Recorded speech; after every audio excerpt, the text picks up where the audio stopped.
Hello, everybody, and welcome into my latest live broadcast. Today it is the 30th of January, 2024. My name is CareyHolzman, and I have a question for you. Have you backed up your computer recently? I only ask you because a lot of times people say, I'll do it tomorrow.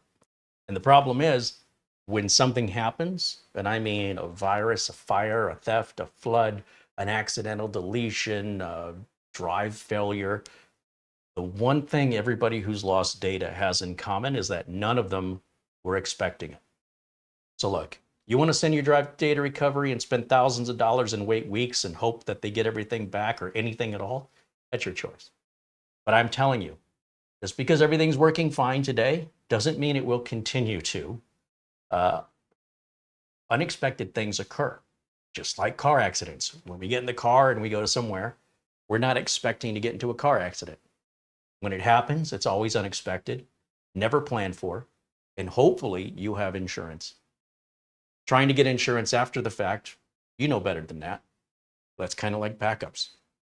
Trying to recover your data after you've lost it without a backup, it's like driving with no insurance. It's very risky. Now, much like the car insurance thing, if you total your car, if you get a ticket, if you are left without a car, and are potentially held financially liable for the damage that was caused, that has no effect on me. That has no effect on pretty much anybody but you and perhaps your family. So, in much the same way, as cold as that sounds, nobody cares more about your data than you do. The best thing you can do is make a copy of that data. That's all a backup is. It's a fancy computer word meaning a copy. Take the data, copy it to something else so you have it at least in two places at the same time. And ideally, the other place you have it is a different location because of fires, thefts, and floods. If you keep your copy next to the original and something happens at that location, you've lost them both. So ideally, we have 3 backups where we have one on site because it's faster to recover than having to either go and get backup drive from another location or have to download it from the web or from the cloud. However, that's still a lot better than paying for data recovery services. And here's the thing, it doesn't take a whole lot of time or a whole lot of money to back up your computer. There's thousands of backup software out there that you can choose from. And I don't care which one you use. I don't care if you don't use any, if all you're doing is copying your My Documents folder onto an external drive or a flash drive. In fact, I don't care if you choose not to. It's just that it breaks my heart when people tell me they've lost photos and memories and they can't get them back. And most people cannot afford data recovery services. They're very, very expensive, and there's no guarantee they can get your stuff back. And that's why I partnered with Acronis, because I wanted to offer you guys a trusted and true piece of software that I believe is a great value. And on top of that, encourage them to offer you guys, my audience, a discount. So 30% off, we're going to offer that discount all year because I want you to have the means and I want it to be affordable for you to back up your stuff. It's not my responsibility, but I'm putting that offer out there. And you can lead a horse to water, but you can't make it drink. If you don't care about your data, I guarantee you nobody else does. So if you're wondering, if you're like, well, I don't know how to do it, we already have walkthroughs that you can just follow and click by click. Download the Acronis software, follow it through, download the free trial, won't cost you anything. And even if you make that one initial backup for free and let the trial expire, you'll always be able to recover because Acronis always allows a recovery without a license. Now, granted, if you made that backup 3 years ago, everything you've added since then will be lost, but at least you'll have something. And it'll cost you nothing. So I hope you'll check it out. If you're not already having a backup routine, I hope you back up regularly. And I hope you're not paying too much for it. And I just hope you're doing it, right? It's like car insurance. I hope you have car insurance and I hope you're not paying too much for it. So for that, we thank the folks at Acronis for supporting us here. And we certainly hope that you're taking advantage of it if you have no solution in place, or if this may be a cheaper alternative to what you're currently doing. Also, Our friends over at Instant House Call are supporting us as well. And that's the remote software I use when I log into a client's machine. Had a client contact me, they were not able to log into their Gmail account. This was on a weekend. I did not want to have to get in the car and drive for 30 miles to figure out what was going on. I connect to the client, true story, just this Saturday. Connect to the client with Instant House Call. They were already established because they're a client, so I just double click and it automatically, the credentials go in. I'm in like 6 seconds. I've got the customer's desktop on my desktop. I'm moving the customer's mouse by moving my mouse, and I'm using the customer's keyboard by using my keyboard. It's really cool. I asked the customer to tell me what his password is, and he knows it. And he claims he's typing it in and it's not working. So I asked him to tell me what it was. I clicked the show password button, because usually it's little dots or stars. So I clicked the show password, and I wanted him to see what I was typing. So we went really slowly, capital this, lowercase that, number, whatever. And I said, does that look right to you? And he says, yeah. I said, okay, enter. Boom, logged him right in. He's like, I don't know why it didn't work for me. And he was almost apologetic about wasting my time. And I said, no. You can call me with the easy problems multiple times a day. It doesn't bother me one bit. It makes me feel useful and smart. Don't feel bad about that. Sometimes customers are like, they feel bad about an easy solution when in fact, I don't feel bad about an easy solution. The whole series from the time he called for support on a weekend to getting him a solution was all less than 5 minutes from start to finish. And that's with this using Instant House Call. It would have been a very different way of solving this 10, 15 years ago when we didn't have remote access. That's driving into the car to type in something for the customer. So customer loves it, faster service. I love it because it didn't cost me anything to get in the car, right? And spend money and time and gas and risk getting into an accident, deal with the road construction and road ragers and everything else that's going on here in Phoenix. My preference when I go to my clients for managed service is to just go late at night when there's nobody in the office to interrupt and there's very light traffic, and also in the summertime gets me out of that 110-degree weather. So I can't tell you how much I appreciate affordable remote access. I was using TeamViewer, and TeamViewer was just, in my opinion, ripping me off.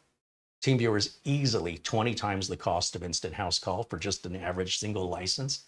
And then they want to put you in an evergreen contract that's very difficult to cancel. I stopped using it. Instant House Call is a fraction of that price. You can cancel at any time.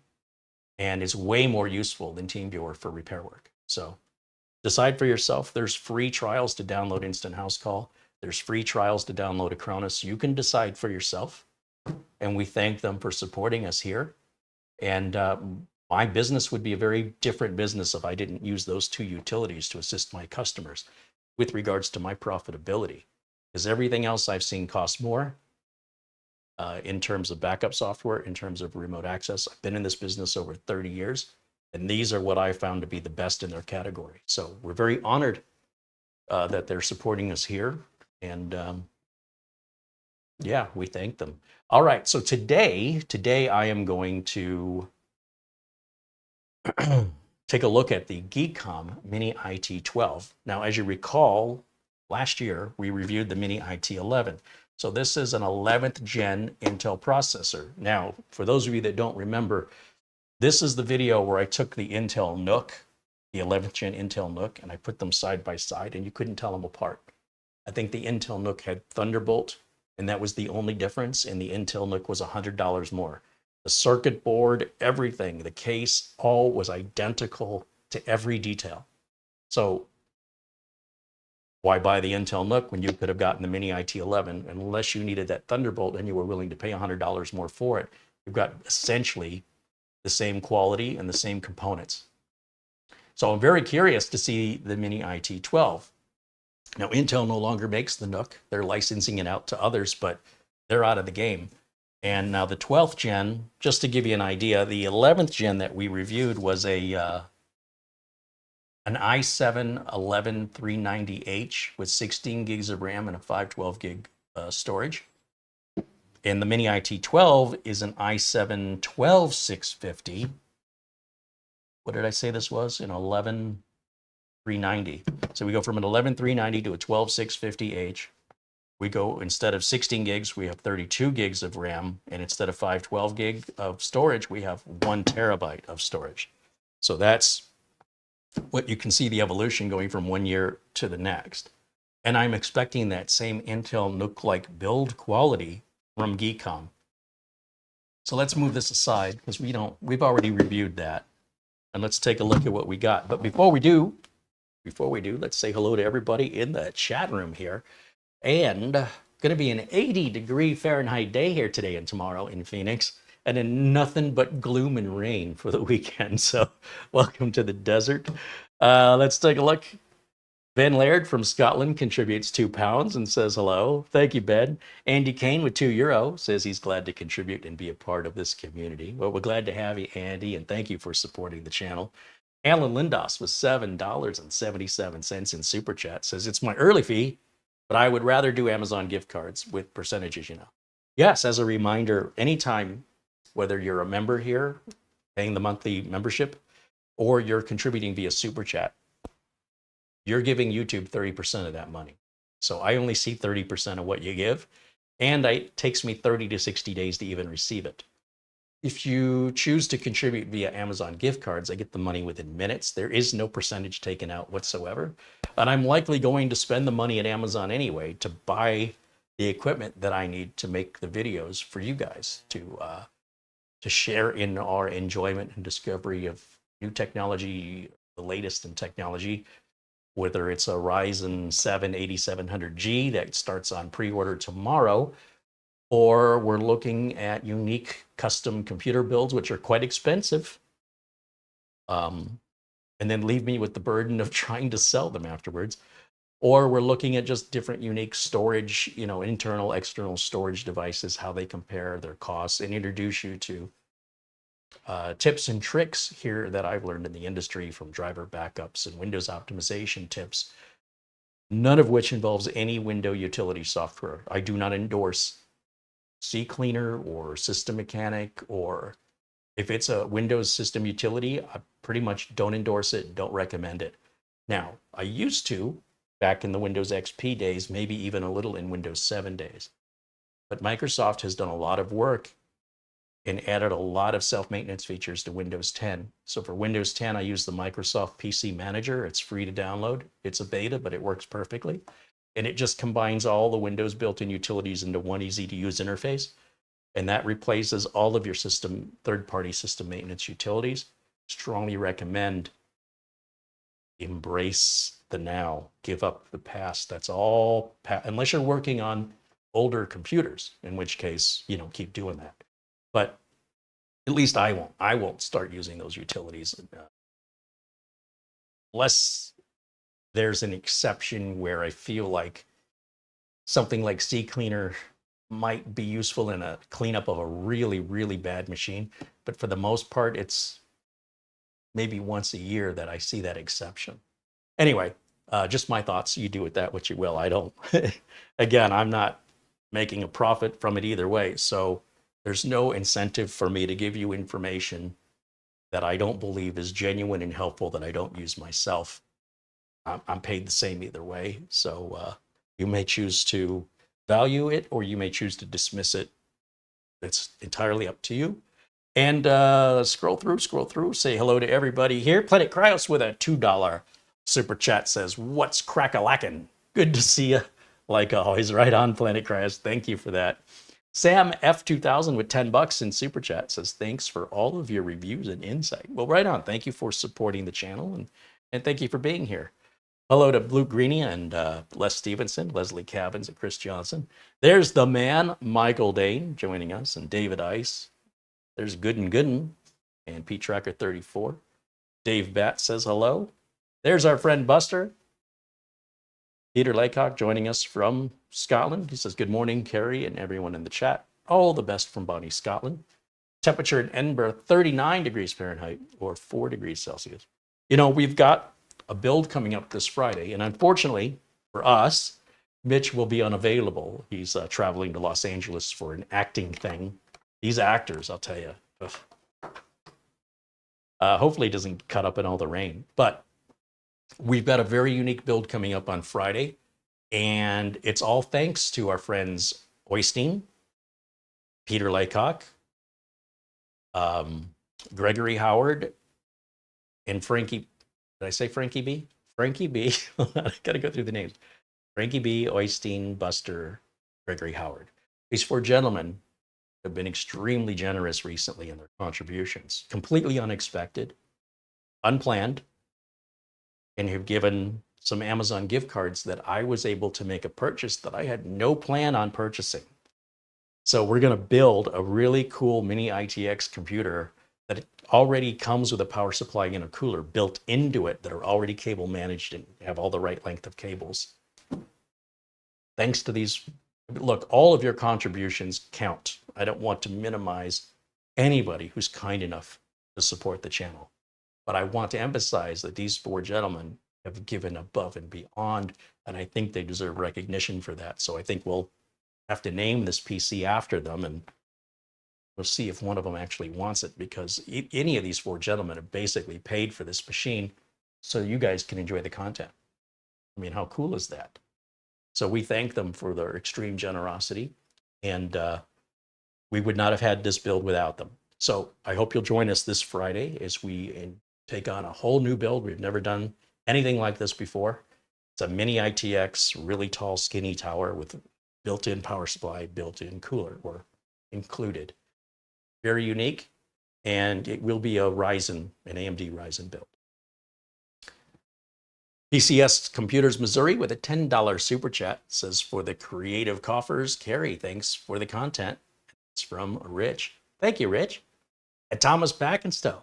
Our good friend Thomas with a $10 super chat says, for the show and the great people and great show. Hey, you guys make this a great show. As far as I'm concerned, this is a very different experience for me as a creator than just, privately filming and editing and cutting and uploading.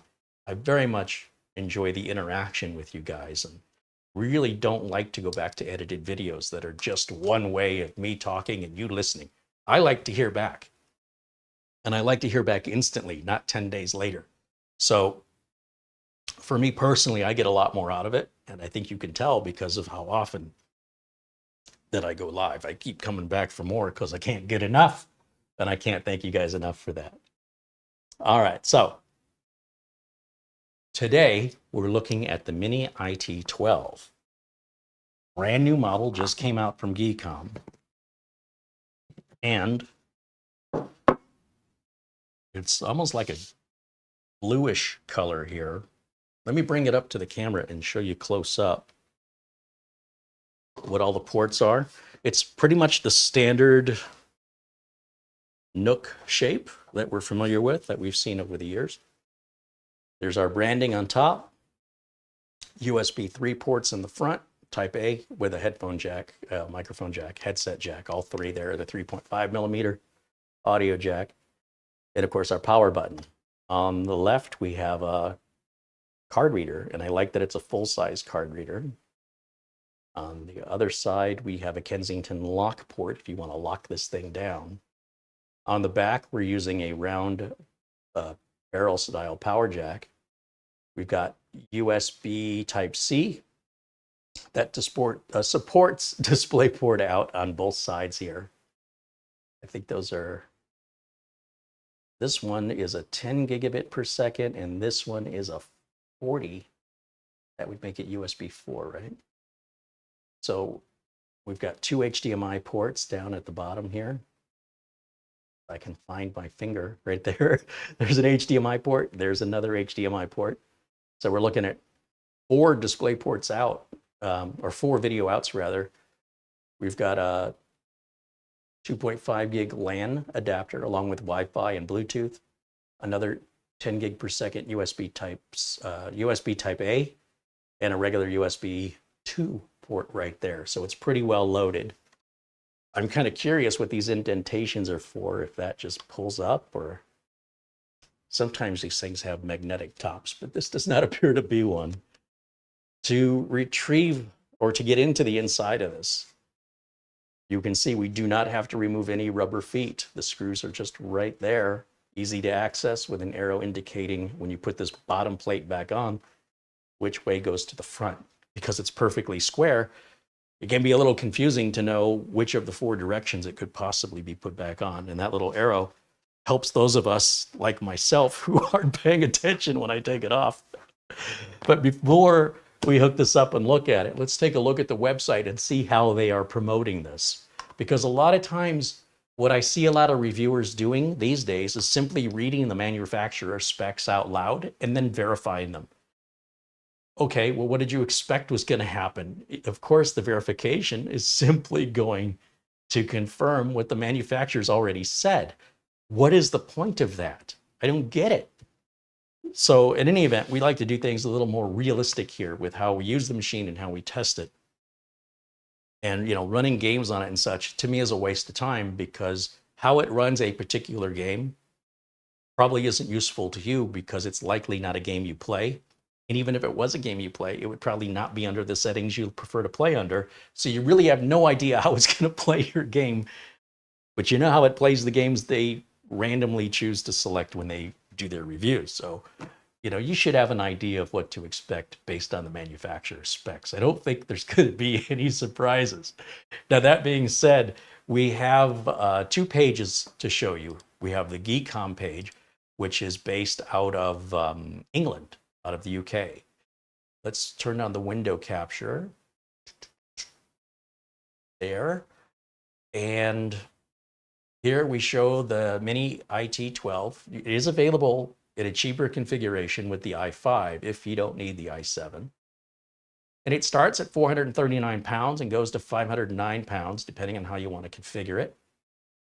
You'll see here with the i5, 16 gigs of RAM and 512 gig of storage, you're at 439 pounds. There's 2 different versions of the i7. Oh no, 2 different configurations. One with 16 gig and 512, and one with 32 gig and 1 terabyte. And of course, that's the one they've sent us, thankfully, for review. And if you're not in the UK, we also have an Amazon link, of course. And the Amazon link shows $549 US with, let's look to see if there's a discount here. Save 8% on 5. Holy cow. What if you just want 1? Now, generally speaking, the pound has been worth more than the dollar. I'm not quite sure what the exchange rate is right now, but that's probably very similar to the price in pounds when you do the conversion. But of course, with Amazon, you have a 30-day return policy, which is great. When you're spending this kind of money, you want to make sure you're going to be happy with it, not have to worry about any buyer's remorse. Not that I think you'd have any, but you never know. Everybody's different. Everybody's expectations are different. Some people are harder to please than others. That being said, I think you would be hard-pressed to buy a motherboard, an Intel i7 processor, 32 gigs of RAM with 1 terabyte storage, add Wi-Fi, add a case and a power supply, and add the Windows 11 operating system, and put it all together by hand and come out anywhere close to $549. It'd be up around $800 if you wanted to build something like this. So because it's all put together for you, there's obviously some pretty good savings here. Now, you can see the reviews on Amazon with 220 ratings, averaging 4.5 stars. So you don't have to take my word for it. Be sure and read through the reviews. We are DDR4. This is not DDR5. And you wouldn't see much difference on an Intel platform at this rate anyway, so why not save the money? It is Windows 11 Pro, not Windows 11 Home. And it's Wi-Fi 6E and Bluetooth 5.2. And it will support 8K video output. I don't know anybody watching 8K video output, but it absolutely will do that. So you're kind of future-proofing yourself here. It's a lot of machine and a little tiny package. As you can tell, I'm pretty excited about this one because it's a familiar name. When you're buying when you're spending over $500, I'm very nervous when I buy from AliExpress for manufacturers I never heard of before. When I buy from Geekom, I know I'm buying from a well-established and reputable manufacturer. Now, they're not sponsoring us, okay? They're not paying for this content. They've sent us the machine to review. That's it. There's no formality or contract signed. It's all on a gentleman's virtual handshake, essentially. And we thank them for sending us the unit for review because that means we don't have to buy it. And they encourage us to be honest and genuine in our review. If we have any criticisms, they do want to hear it. Punish us, like some companies will. When they send you a product, a lot of times it's a unspoken contract that you're going to, praise them. But praise it was the way I am is if praise is due, then praise is what we give. And if criticism is due, then criticism is what we give. And that's just the way it's going to be. And there are companies that appreciate that. Most don't, but there are companies that appreciate that. And Geekom is one of them, thankfully. And I have to say, I've been pretty impressed with this little unit. I went ahead and fired it up and downloaded updates last week to prepare for this video just to save us some time. Now, I haven't had it on in about a week, so I don't know if there's any other updates waiting for us. I imagine there's probably a couple, but it should speed us along in the review process, not having to wait for the Windows update. So without further ado, let's go back over to one. And let's plug this in and see what the performance and noise is like. So of course, right there on the top of the box is the machine itself. We get a nice little thank you card from Geekom, very professional and courteous that they include a little thank you card here for choosing their product and letting you know that they appreciate your business. It's a nice touch, kind of old school. If I can figure out how to get the paper back in the envelope, we can continue on. Too much caffeine. All right. Then down here, we've got some accessories. Now, this was in a little plastic bag, and this also was in a little plastic bag that I have removed. Other than that, it's an emulated unboxing experience. Everything else is still in bags because I didn't need anything else. We've got our power cable. It's a Mickey Mouse style or cloverleaf style power cable. We have an HDMI cable.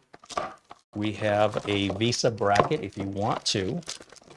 On many computer monitors, there are holes on the back, and they're designed for, holding up a stand, or in this case, you can attach a mini PC. Now, it will make accessing the mini PC quite difficult if you need to plug anything into USB, but it does clear up the desk space and hides the computer. And then finally, the last thing we have in here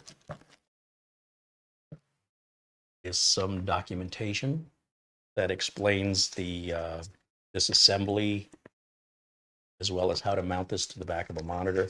Hey, you know what? There's no saying you couldn't mount this to the side of a desk or even underneath the desk. It doesn't have to be to the back of a monitor. You'll just have to drill some holes yourself. But that plate makes it all possible. So we got this for documentation, and it's in multiple languages.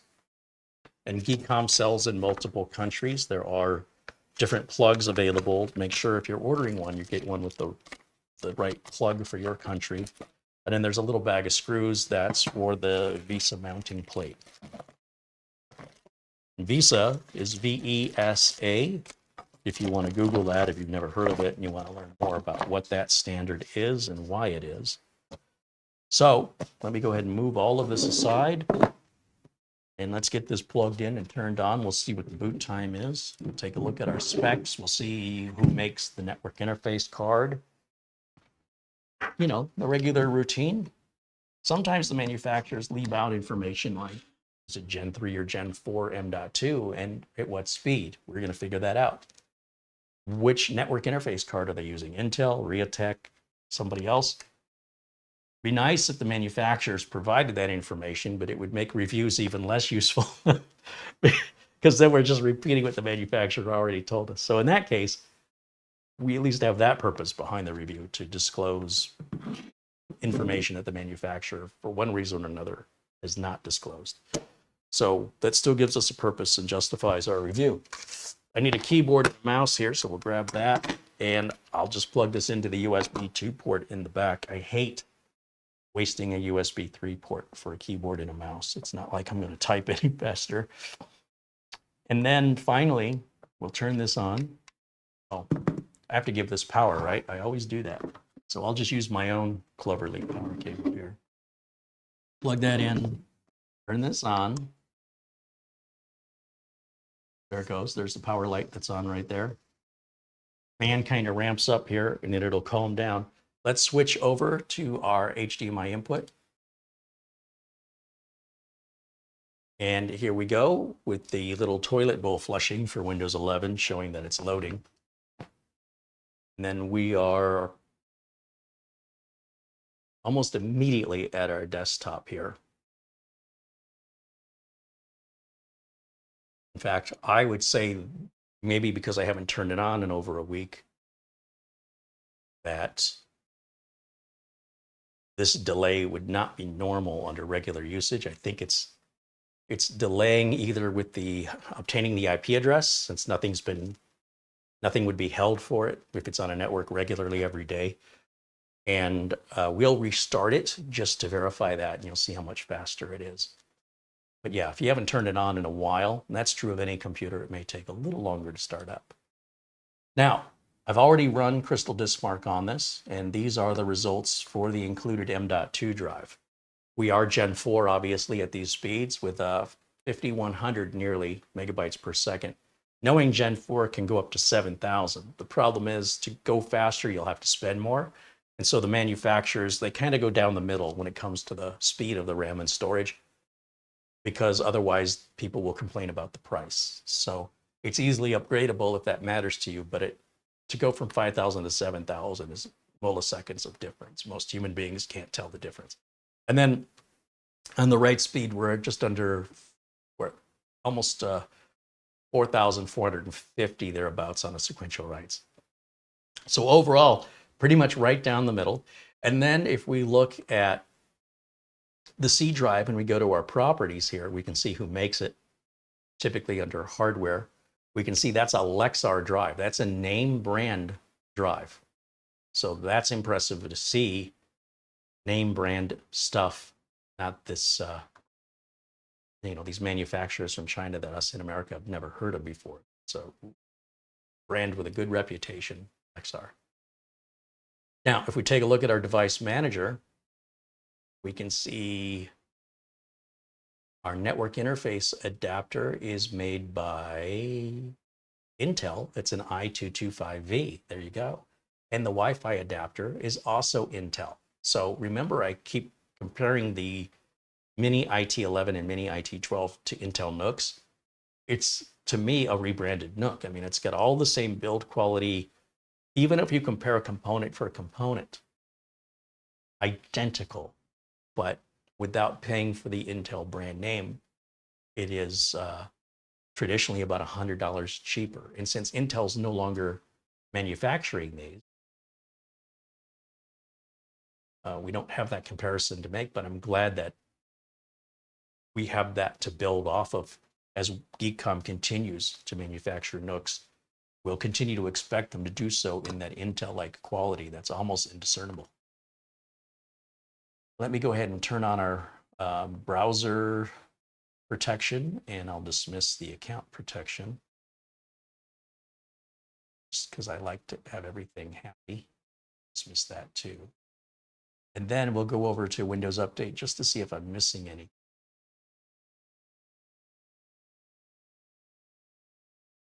Now, I do believe we're on 22H2. Let's see.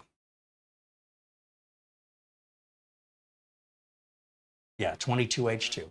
And eventually, and I don't know when, but eventually Windows Update will offer us 23H2. We don't have to force it on there. It will, when it's time, it'll offer it to us as long as we have the checkboxes here enabled for keeping my system updated here. Just turn that on. And then I also look under advanced options just to verify that receive updates for other Microsoft products, such as Microsoft Office if you have it installed. Keep me up to date, I turn on. And then to notify me when a restart is required, rather than that little tiny symbol in the corner that people don't pay attention to. When I say people, I'm referring to my customers. This will put it bold on the screen. Your computer's ready to restart. Well, good. It doesn't mean you have to restart right that second, but it lets you know that, save whatever you're working on whenever you're ready to and go ahead and do that restart. I still see an exclamation point down here. So something, of course, it wants me to set up OneDrive, which I personally don't use. Now it should be happy. So we'll grab these updates. These are relatively new updates, and that's all I'm missing on here. And then we'll restart. And again, we can take a look at what our boot time is, what our shutdown time is, what our startup time is. This is a pretty powerful little machine, and I would venture to guess probably more powerful than most of the machines used to watch this video on YouTube. I know there are some of you out there that have some crazy builds, but they're few and far between compared to the masses. And at $550 for the well-spec'd machine, it's extremely affordable. And you're looking at an 8-year build here. There's no reason I can see why this wouldn't last 8 years minimum. The original Intel NUC I built in 2013 using an i3 is still working today. It's just really, really slow because things have become more resource intensive, as they always do.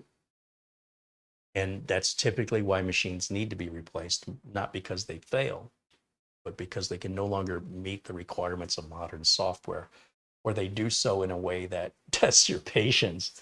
That's how you know when it's time to upgrade. And that varies for everybody depending on how patient you are, how important it is to you, and what you use the machine for. But I think 8 years is a good overall general expectation. And most people would probably replace it after 5 to 6 just because you can. And when you compare it to what technology will be available in a mini PC 5 to 6 years from now with all the AI that's going to be introduced, you might find you want to be able to do stuff that this machine won't be able to do with regards to AI processing. Maybe, maybe not. So that's why I say the length of time it will be useful to the end user depends on each end user individually. Let me go back over to camera 1 here. We don't need to stare at this, right? I don't think we need to stare at that. Back over to camera 1. Let's take a look and see if you guys have any questions for me here. Ben Laird says, mini PCs seem great for home use, but could they cope with corporate use? Well, I can tell you, I have 4 clients using mini PCs. Now, we instituted the first Intel NUC at the lawyer's office. They've got 2 of them, and they've been using them now 2 or 3 years. One of them had a problem just recently. I was getting WHEA errors, and I'm not quite sure what I did to fix it, but it's fixed now. That's the only repair they've needed on the NUCs. I have a couple of tax companies.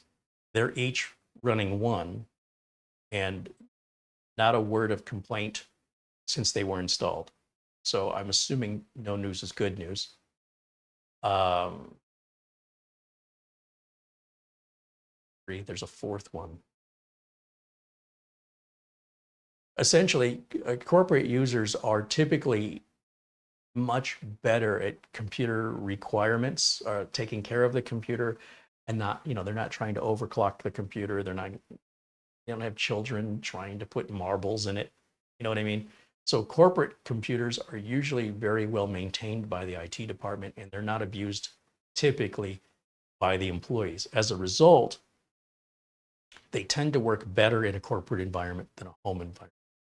If a computer will survive a home environment, which includes, in some homes, they're really nasty, dirty, people don't clean up. Some homes people are smoking right in front. None of this is allowed in corporate America, right? You're not going to walk into corporate America and find that the floors aren't vacuumed, or to find pet hair or smokers. So those computers tend to have an easier life Home computers, they're much more abused. So I think it's safe to say if it will survive a home use, then corporate America is easy. Even small businesses, small companies like lawyers' offices, dentists' offices, accountants, they're all going to have clean offices. There's not going to be pet hair. There's not going to be smoking. All of these things that will kill a computer, dust, debris, things not being maintained, updates not being put in. Those are the things that kill the computer, not the size of it. So there are people that work in corporate America that need more power than this. Those are the specialists, the engineers, the architects. For them, they're still going to want a desktop computer in order to attain that level of power, but they don't make up the majority of employees. The vast majority of employees will do fine with these for sure. And it'll save the company money because these consume less power. They generate less heat. That means for the air conditioning that they're putting in during the summertime, they're spending less on powering these. They're spending less on cooling the office. And they're more or less, for the most part, maintenance free. It's pretty rare. It happens, okay? Everything can break, but it's pretty rare. There's really no movable parts in here but the CPU cooling fan. Everything else is solid state. So they're not indestructible, but they're so much better than the computers of yesteryear. I know people are very skeptical of something new, and they want to, say about the flaw here or the flaw there. It's all improved from whatever you're comparing it to. It's all evolved since then. Best way I can tell you is you've got to experience it for yourself if you're skeptical. It's the only way you'll ever be truly satisfied, one way or the other, is to have your own experience. And then tell us, share your experience with us. John Rogers said he's still using an i5-4430 since 2015 without any issues. Yeah, well, if it was an 8-year build, you'd be good until last year, right? So you're on year 9 with that at this point. That's borrowed time. Ellen Linda says WHE error is possibly a BIOS update. No, you're not going to have a computer running for 18 months with no changes, and then suddenly WHEA errors occur. That would be because of a BIOS update, like something would have to change. So BIOS updates are usually for potential security issues, security risk, or they're for some compatibility to new hardware. But if a machine is just sitting there and you've been using it for weeks or months without issue, and then you start getting errors, that has nothing to do with your BIOS, ever. When you've made a change to the computer, and that change then causes a problem, maybe a BIOS update that solves that. But if you've not changed anything, the BIOS was good yesterday, why would it not be good today? So just food for thought there. WHEA errors are the worst blue screens you can get because they just basically say something went wrong. Well, thanks for the help. Great. Could it be the power supply? It could be. Could it be the software? It could be. Could it be a driver? It could be. Could it be storage? Could it be corruption? Could be. Could it be something's wrong with the storage? Physically? Could be. Could it be the RAM? Could be. Could it be? Yes, it could. So those are, and because they don't typically happen, at least in this case, with any regularity, they just kind of happen when they happen. And they were starting to happen 3 times a day. It started once every 3 days and started to escalate to 3 times a day, which is good for me as a tech because the more often it happens, the more likely I'll see it happen. It's hard to fix something if I can't see the problem. And it's hard to know if I fixed it if I have to wait days on end to determine if it's fixed. And if the customer's 30 miles away each direction, right? 30 miles to get there, 30 miles back. Every time I make a change that doesn't work, it's back in the car, back and forth, part by part. Sometimes it's just easier to just swap the machine out for another machine because they have to get back to work. They can't wait for this. And then I take the old machine, put it here on the bench, and I play with it here and get it figured out. And I will figure it out. Once it's figured out, it gets put onto a a shelving unit that I've got here, or any other customers that have that unit, should something happen, I've got a spare. And that'll stay a spare until that machine is replaced, just in case something like this happens again. We'll swap it back around. And that's how I keep businesses up. We always swap things out as much as possible because that's an in and out job. It's a one trip for me. They're back in business, and then I can take my time to resolve it here without any pressure. And I don't have to work on it right away. I could put it on a shelf, deal with it next month, whatever. But I will fix it, and I'll have it as extra. So with home users, it's a different situation, but those WHEA errors, oof, those are the worst errors. I cringe when a customer calls me. And it doesn't happen often, but they get that blue screen. I'm like, take a picture of that for me with your phone and message me. And then I see right down in there WHEA. I'm like, oh, not the WHEA. That's the one error we've had so far with any of the mini PCs in place so far. Give it enough time and put enough out there, and you're going to see some coming back with problems. That's inevitable. However, we also have had problems very rarely with the desktops. So I wouldn't say that they're any more or less, if anything, they're less prone to errors. But I also have less of them in the field. So it's hard to kind of judge compared to the desktops. So I've got 60, 70 desktops out in the field. And we get about one repair a year out of those. So, you know, percentage-wise, the desktops I'm building are very, very reliable. But in businesses, we'll start to replace them when they're 5 years old. We don't keep them to 8 in businesses, not usually. It's up to the business, of course, but I will start advising, planning for an upgrade until an upgrade is absolutely required. When you plan for it, you know, you can shop around for the best price and decide to do it on a weekend where it's not interfering with productivity. If you wait until the machine fails, well, now you have to deal with it right then at whatever the prices are, with employees who are on the clock who can't work, or they have to temporarily move the employee to another workstation, lose productivity. So it's already costing the company money, much more so than if we planned it out and controlled it. So we can be proactive or we can be reactive. And of course, that's up to the company owner. I need to check my email. Okay, well, let's check it, see what's going on. Oh, we've received some Amazon gift cards. Another very generous contribution from our good friend, Frankie B. Sends an Amazon gift card. Love your content, and to help you make more loop, enjoy this Amazon gift card. Well, thank you for letting me know about that, Mara. And then we also have $25 from our friend Luke Greenia in Vermont via PayPal. Thank you for that, as always. We have another very generous gift card from our friend Buster in Scotland. Well, Buster and Frankie B, thank you guys so much. Holy cow. Both of these gentlemen have offered some very generous Amazon gift cards. Our friend NetFreak sends a $1.50 Amazon gift card. He says, thanks for sharing your time and knowledge together with your team behind the scenes to the community. Well, my team is one person. That's Mara. And of course, all of you kind of part of the team, right? And another $5 in Amazon gift card from NetFreak again. He says, I forgot something.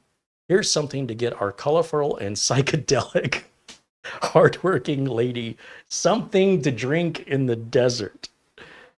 What do you drink in the desert? Coffee? Wow, holy cow. So just to put it out there, these extraordinarily generous contributions, I want to say recently there have been 4 people who have contributed beyond anything I would expect. And it's not their first time. I mean, they've been contributing regularly. But just recently, from Gregory, Howard, and Oystein, combined now, of course, with our good friend, Peter Laycock, and Frankie B, there is now enough money there for me to yet build another system for next month. I will tell these 4 gentlemen that if they want the systems they're basically paying for, you need to tell me and I'll get it shipped out to you because they've paid for them. I don't need these systems. I want them for content. Once I'm done building them, I don't have any use for them. So if the gentlemen who paid for them want them, they're theirs. If, on the other hand, the gentlemen don't want them, then I'll try my best to find a way to sell it and to use the money from the sale to then put back into the channel so we can yet again get more content. So I cannot express how blown away I am by this generosity. Frankie B, Buster, and I don't want to undermine anybody who contributes anything, because quite frankly, most people don't contribute a dime, and the very few who contribute, you represent what is essentially the fuel that makes this channel run. And while I love having you here in the chat room, and I love interacting with you, the content, some of this content can cost a lot of money. And I do my best to try and stretch that money out, you know, to not just buy one big thing, but rather to try and buy 3 or 4 littler things, if you will. Given that AMD has got the new 8700G coming out that everybody won't shut up about, I suppose we'll use that money to build a future system with that processor. That's what I'm thinking right now. But I want you to know, first of all, how generous these folks are and that their impact on this channel is incredible. There's a good half of this content that I make that is almost solely paid for by these gentlemen. It's incredible. And you guys should know that. So if you see them in the chat room, please let them know how much you appreciate their support. And for everybody else that contributes any amount, it all adds up and you're all a part of this as well. And I can't thank you enough. Luke Greenia contributes regularly. And if you add all that up over time, it adds up to quite a bit of money. And we certainly benefit from having that so that we can get more content. So don't think that your contribution is too small. Any contribution at all is never expected. It's always appreciated. And we're all in different positions financially. Some of us can afford to give more than others. Most people will give nothing. I can't emphasize that enough. For whatever reason, just 99% of the viewers will never give a penny. And those are the ones most likely to complain that something's not good enough. I find that people who are the contributors are generally very supportive, very kind, and the least demanding. It's like, I don't know how much more you could ask for. You'd think it would be the other way around. If I gave somebody some money, I'd say, hey, now you need to do something for me. Not for everybody else, for me. And if I'm getting it for free and I'm not giving anything in return, I'd be really appreciative and say, hey, thank you. But it seems like it's the other way around. It's like the people who are the most generous are the easiest to please. It's weird, but we absolutely thank you guys. I can't shut up about it because I'm just blown away by that generosity, especially since they both just contributed similar amounts just a few days ago. So holy cow. Once again, because of them, we are doing a video build this Friday that was not planned. I'm expecting to get the case in tomorrow. And assuming I get that in on time, I have everything else. I think I have everything else to do the complete build on Friday. So that was a last minute thing, an opportunity knocked and I answered. And now with these contributions, it's time to go shopping once again. And I think I'll have to wait till, like I say, pre-orders on the 8700G will start tomorrow. Can't remember when the processor's released. And we'll see if we can't be one of the first channels, you know, to actually buy one versus the channels that get the review units. We have no relationship with Intel or AMD. We never get free stuff from them. Never, ever. Big companies like Samsung, Logitech, they don't talk to us. So if you see any of those products, you can rest assured we paid for them. And we meaning the community at large. And You guys make this channel what it is. That's the bottom line. Couldn't do it without your help. Now, back over to the chat room here.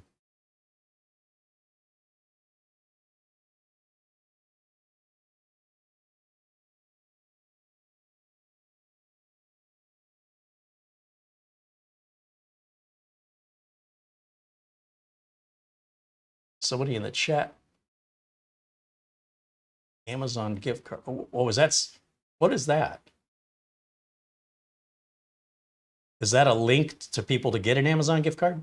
Okay, because it looked like it was from me. So you did that. Okay.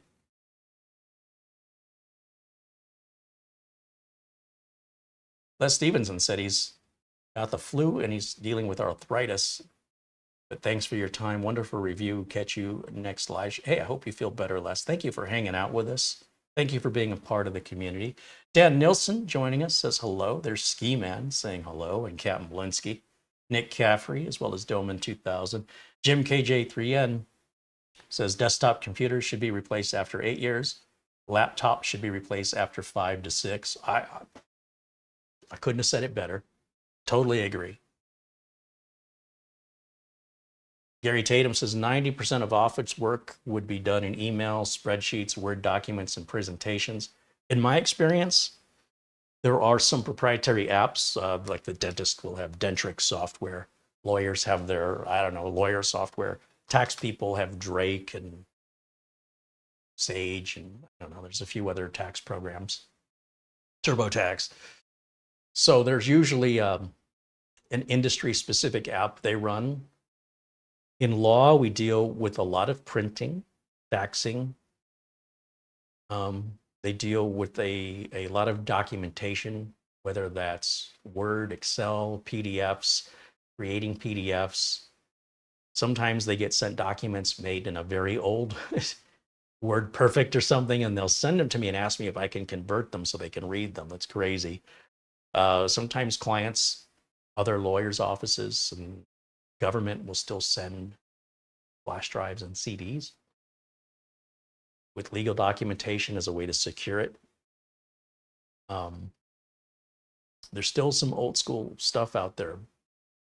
I have one client that does accident reconstruction that requires a pretty high-end machine to do 3D animation to essentially reconstruct the accident.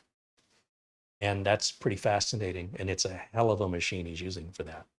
You know, and my sister, when she makes those amazing intros for the channel, those intros take 3 to 4 hours to render out a 30-second intro.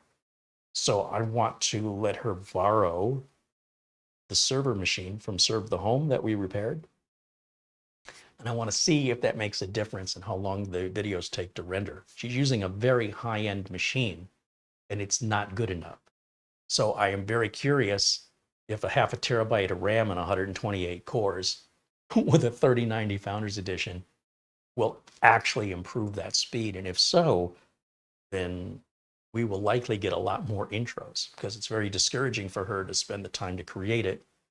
And then when she renders it, she's got to wait 2-3 hours so she can play back that 30 seconds. And if it's not right, she gets to start over again. So if we can get more instantaneous results, that would encourage her to get through that faster, and then in theory, have more time to do more. So we'll be putting her to work soon. And she's also still maintaining the merch shop over at careyholzman.com. So if you're interested in case badges, if you want to pick up the mouse pads, all the shipping and tax, everything's included. She handles the payment. She handles the shipping and packaging of the product. Everything is done by her. So that's at careyholzman.com. It's a great way to support the channel and keep her busy. That's all I'm saying. That's just a little something she does outside of her regular job, but she gets right on. There's not much wait time. If you order anything, she'll ship it right out worldwide. I have to check my phone again, she says.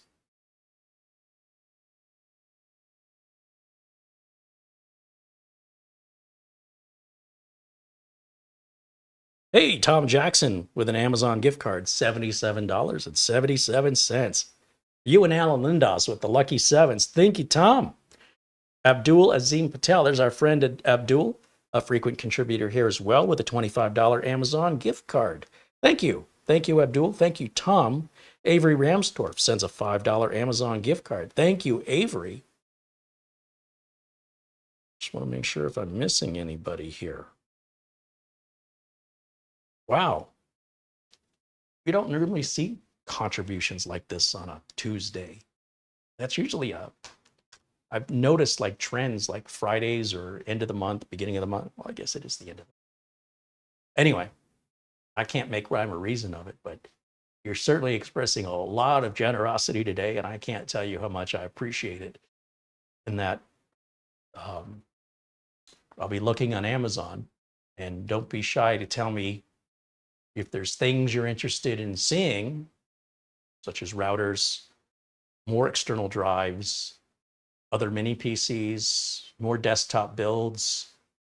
Go ahead and let me know what you'd like to see. And if it's something I want to do and we can afford to do it, well, we certainly appreciate the feedback. Otherwise, I'll continue to look through my wish list and see what we can afford, whether we're doing more NASs or other builds. I don't know. I'm running out of room to place the builds. Really need to focus on getting some of these sold. I do prefer to sell them locally. It's cheaper because there's no shipping. There's no worry of damage because of shipping. And it's a lot easier to support them if there's any problem with folks being local.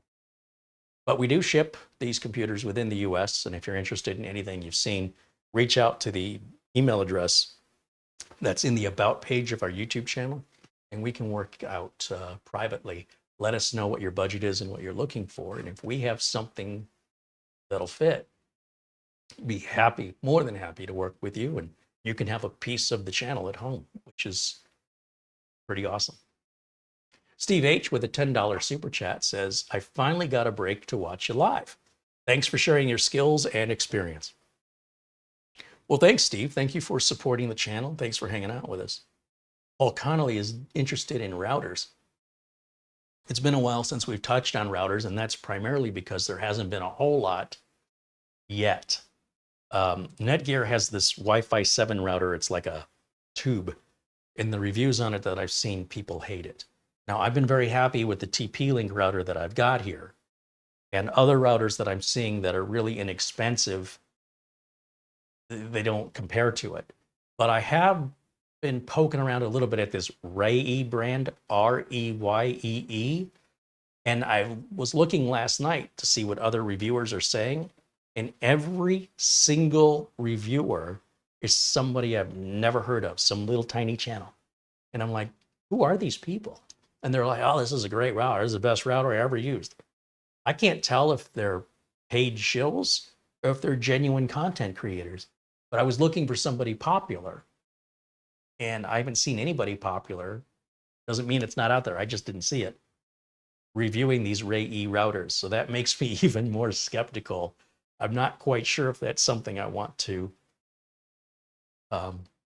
introduce you guys to, if it turns out that there's better value from Netgear or TP-Link or, one of the better known brands.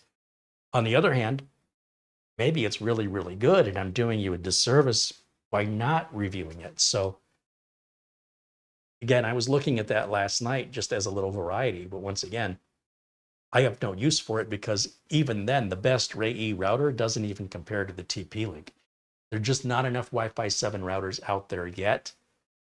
And I would very much like to see some alternatives to the TP-Link. In fact, TP-Link's got this gaming Wi-Fi 7 router that looks like it looks like a ship from Star Wars. As far as I can tell, it hasn't been released yet. Let's see if I can show it to you. Because that one would be conceivably interchangeable. That's similar to what I have with a completely different design. I'm not quite sure it's going to benefit me to have it, apart from aesthetically. And it's expensive, of course, because it's a brand new, latest tech. But let's take a look over at TP-Link's website. And we'll go over here to share the screen with you. Let's go to see. Routers.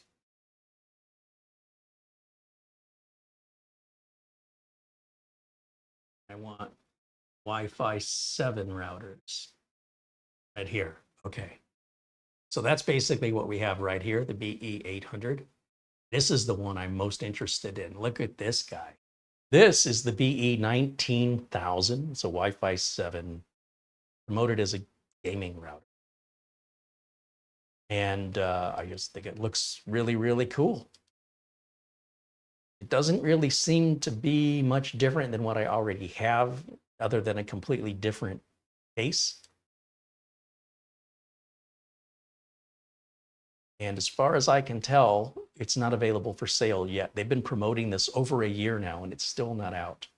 So the Archer GE800 is exactly what we would be searching for. And Best Buy seems to have some sort of relationship with TP-Link. So Best Buy seems to carry the products even before Amazon does. But when that becomes available, I'd love to review it, but I know it is going to be expensive. That is a flagship, top of the line, RGB, 10 gig ports. And if it works half as good as it looks, that would be something I would consider replacing my current TP-Link with. And then we'll see what's yet to come from Netgear. Hopefully Netgear will get better with their choices. And as far as I know, RayE and others do not yet have a Wi-Fi 7 router available. So that's the only thing I'm sort of excited about in the router world currently. But I just think that is cool. What do you think? Honestly? Yeah, honestly. Not your favorite, but look at the RGB. Did you see it with, look at that. Look at that. Like a Cylon. Or what about that?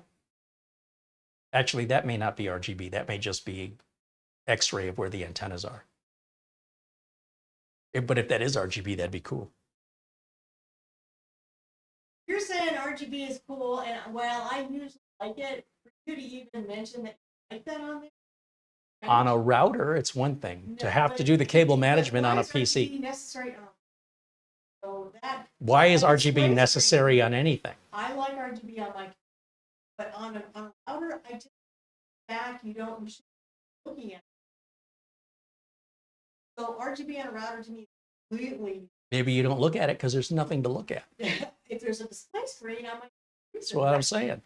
You had a router that had a display screen. In fact, you had two. Well, there you go. But it didn't have RGB, and I didn't care. What is a display screen if not RGB? I'm just teasing you. Hey, look, it's all good. You show me a Wi-Fi 7 router that not from Netgear and not from TP-Link. Show me one. I think there's a Wi-Fi 7 Eero mesh. Ooh, it's expensive and there's not much delay. It's just a little round nothing. Well, and it might perform really, really well, but it's really expensive. So Wi-Fi 7 just got certified. So we should start seeing throughout 2024 some offerings, as well as some more budget offerings. Not everything Wi-Fi 7 has to be 12 streams and, excessive.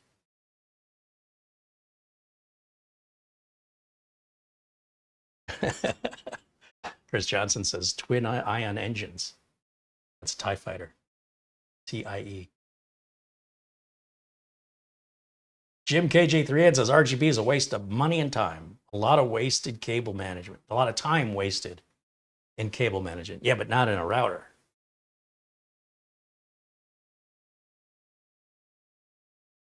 Of course, if you have a router in a bedroom and the RGB keeps you up at night.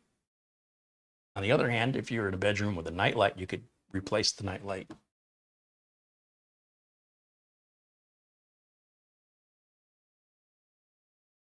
Paul Connolly says, RayE is very clever tech. I worked for the Australian distributor. So my concern is what kind of support Americans are going to get from RayE, which is not They're not based here. I'm not sure where they're based out of. They're certainly not based out of Australia. Is there a coaxial version of the Wi-Fi 7 TP-Link? They're not modems, Andy. These are routers. If it has a coaxial link, then that would be a modem that you're looking for, just so you know. And Netgear does make some modem router combos, but I don't believe. Does TP-Link make a router? I'm sorry, does TP-Link make a cable modem? They might. But as far as I know, they don't have a cable modem router combined, and certainly not in Wi-Fi 7. But yeah, let's not confuse modems and routers. Two very different things. Sometimes they converge them. And the problem with convergence is if one breaks, they're both broken. So I much prefer to have those two things separate.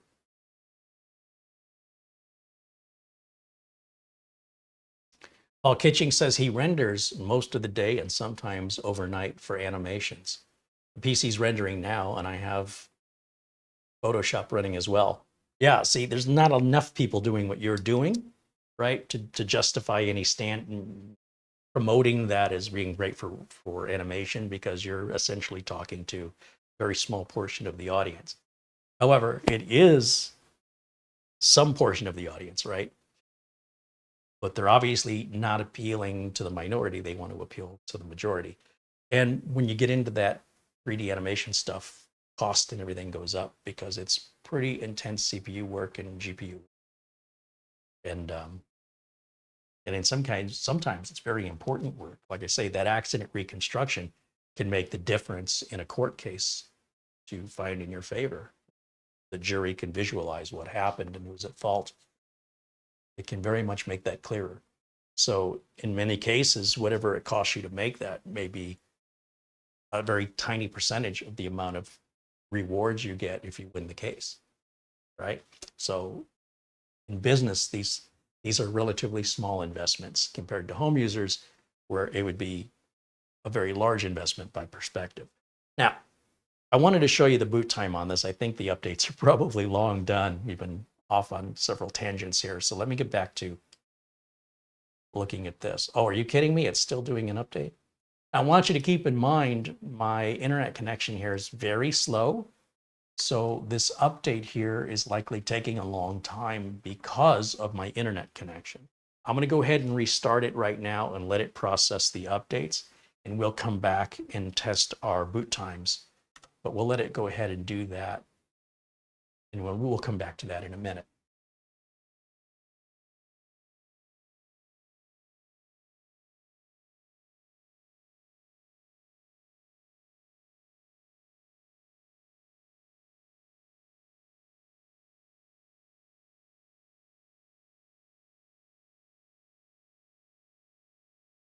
Hey, there's our friend Mitch Morrison, says hello.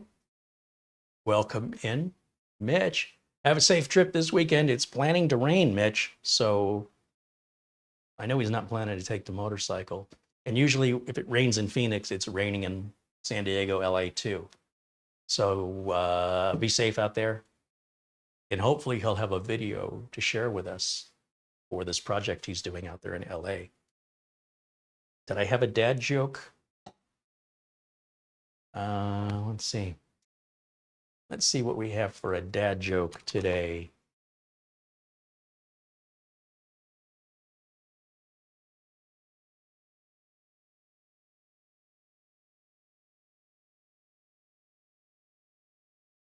I feel that people these days are just too judgmental.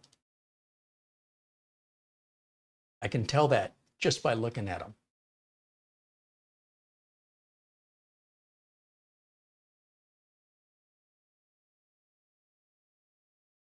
Yesterday, I swallowed some food coloring. Doctor says I'm okay. I just feel like I died a little.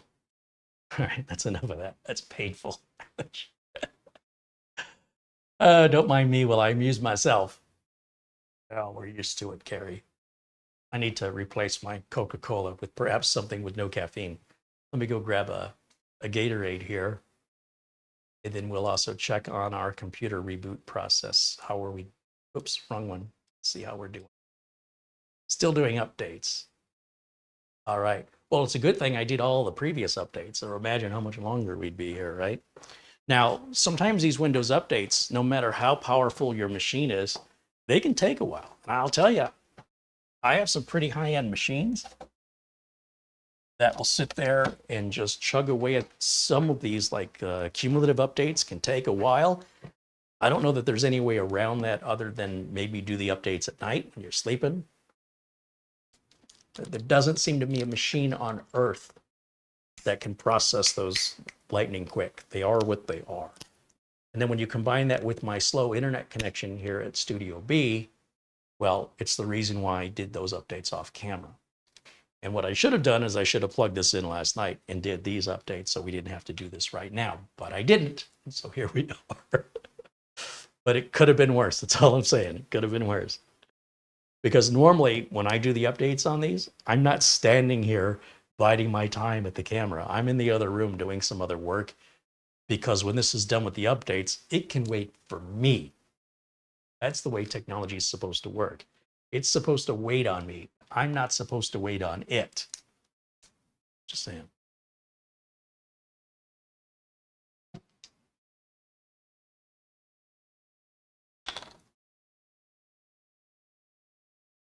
Well, we've got a few minutes. I want to show you a video I'm going to make here is just about my own personal hobby. So I go back here and find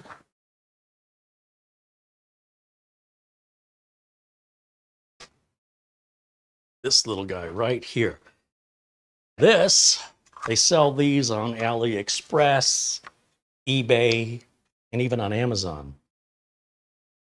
What this is a bunch of arcade games from the 1980s. Now, in this one in particular, there's a lot of games on here I've never heard of from Japan. But it also has a lot of classics: Pac-Man, Dig Dug, Centipede, Elevator Action, maybe Astro Blaster, Sinistar, Bosconian. Maybe not all of those on this one. There's Joust and Robotron. And look, if you spent time in the arcades in the 1980s the way I did, well, it cost an arm and a leg. And if you wanted to buy those arcades today, those machines run anywhere from $1,200 to $6,000, depending on how many were made. So, that's why I have the little ones. But those are few and far between. They don't make many of those. And there's only about 15 games they've done so far. And 7 of those are games I never played. So I don't have much interest in Teenage Mutant Ninja Turtles. What I do want is Gyrus and Gorf and maybe Tron. Anyway, this even has Star Wars on it. Remember the vector game Star Wars? And this uses what's called a JAMA board connection. So that way, remember what I said about MAME. What I don't like about it is using the keyboard and the mouse to control.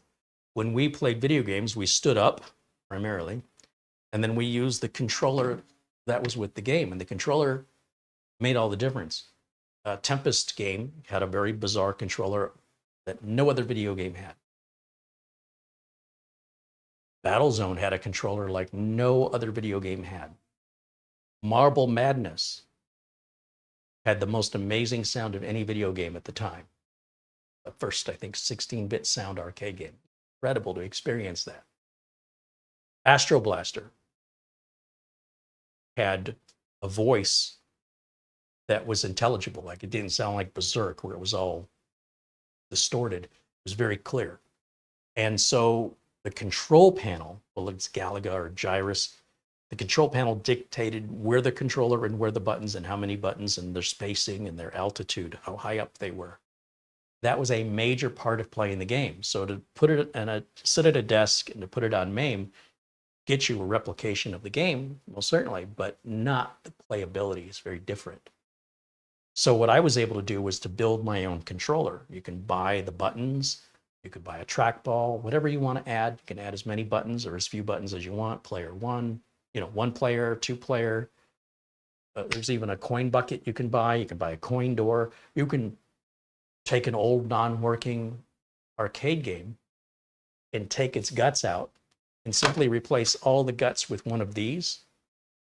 and take the control board and convert it into a JAMA connector, which is just splicing wires. It's very simple. Hook it up to power. This just uses a typical power supply from a computer's Molex connector. And they even sell a little adapter.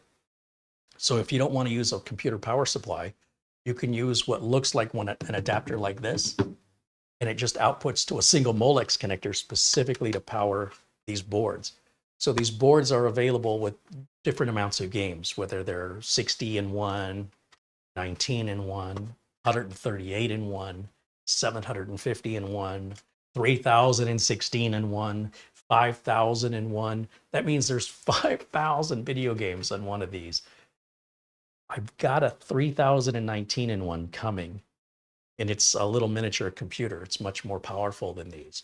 But sometimes the emulation on these, depending on the game, it also depends on the manufacturer. Some do a better job than others. A lot of these will say not for export outside of Japan. Shh, don't tell anybody. And, there's also like NES emulators and things like that. But for me, I wanted the actual arcade game experience. And they're usually under $100, very affordable. And these are games you will never win. They're games, well, you're not likely going to win. And these are the arcade classics that are exact duplicates in most cases, of no different than the arcade experience without having to drop the quarters. So like I said, you could find an old broken arcade cabinet. Well, ideally a good shape arcade cabinet with broken innards. Take all those innards out. I mean, they're chock full of electronics now that have all been shrunken down to just this and power. And if the monitor still works, you can output to a monitor. If not, replace it with a computer monitor and you have VGA out. So you can go either way with a traditional CRT if you like that classic look. Or if you want to save some money, just replace the CRT if it's not working with an LCD screen. Just a computer monitor, plug it into VGA. You've got a typical 3.5 millimeter audio output, which can run right to the arcade speakers. You're in business.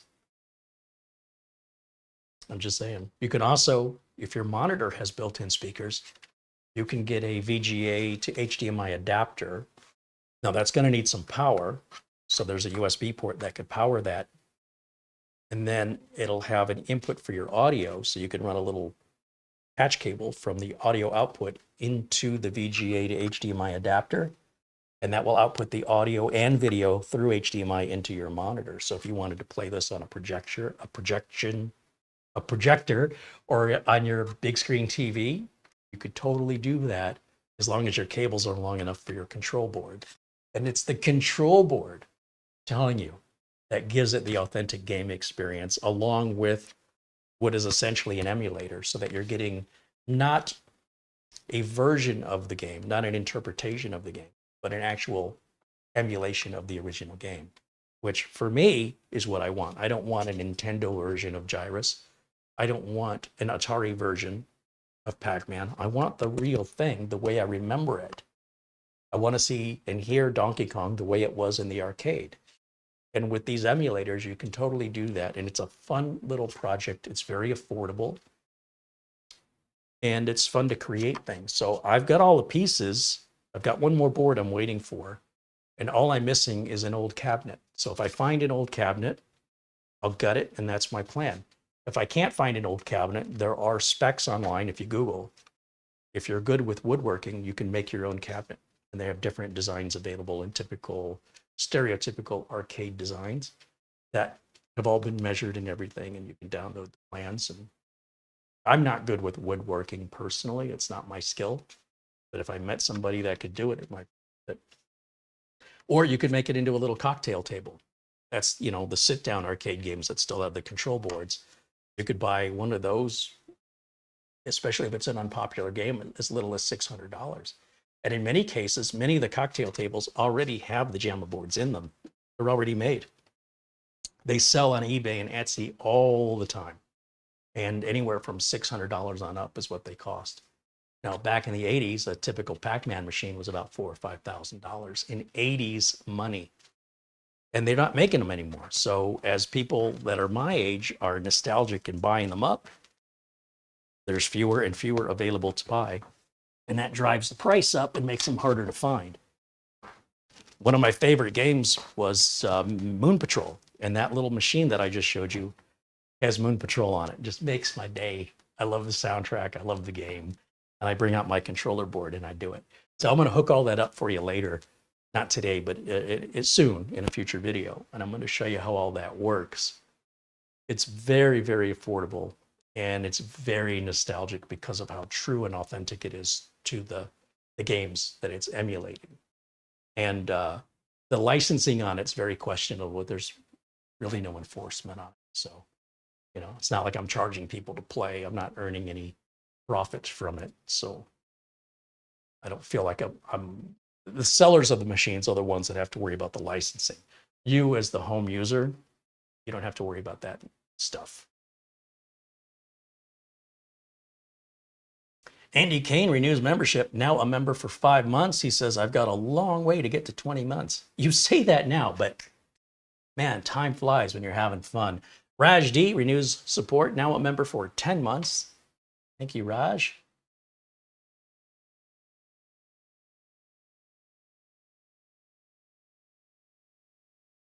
Steve McCurr says, Moon Patrol was a blast. That might be a bad metaphor.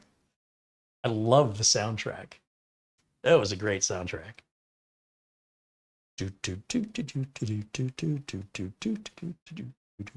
Raj D sends an Amazon gift card for $25. Thank you, Raj.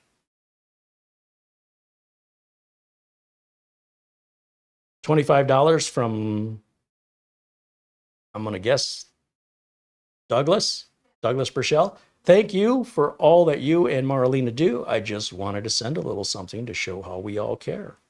Well, thank you. That's very kind of you. Again. Yeah, I told him thank you, and now I know his secret name.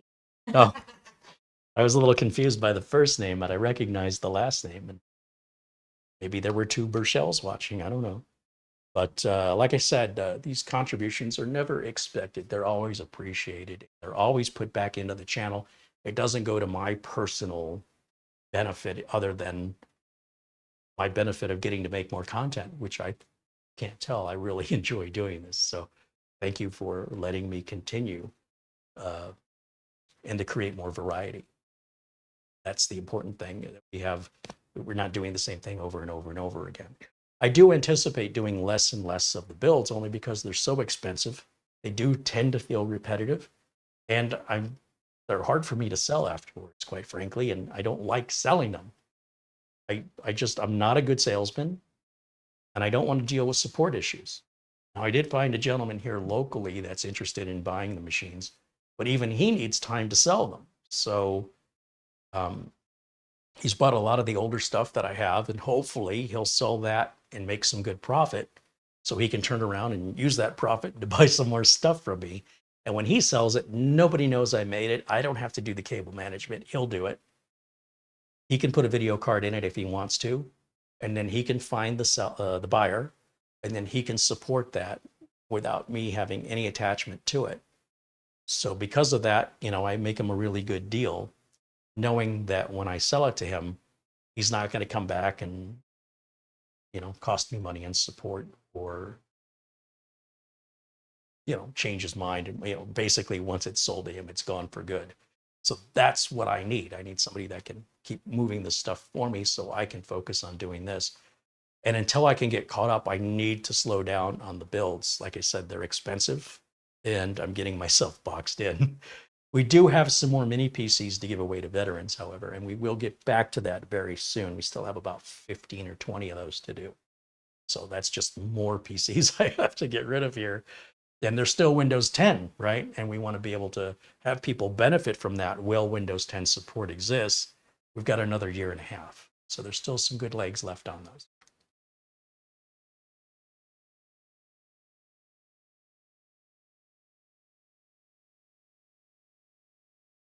Chris Johnson said he enjoyed playing Xevious, Tempest, Defender, and Battlezone. Yeah, Xevious is on every one of those games are available. The only difference is the Tempest controller is pretty unique.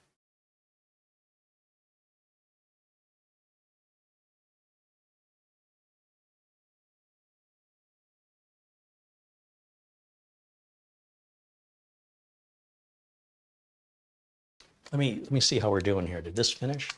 Imagine it should have finished by now. Oh yeah. Okay. So let me go back. Let's go full screen here. And here's what I'm going to do. I'm going to shut it down. I just want to see how long it takes to shut down. Ready? Go.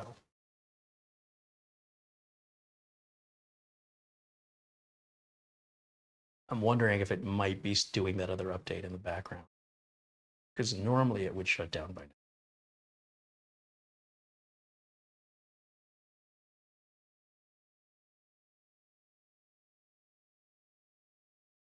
This might not have been a fair test. I really should have checked. All right, so it's finally powered off. Let's power it on and see how long it takes to boot. Find the power button. Okay, 3, 2, 1, power on. Go.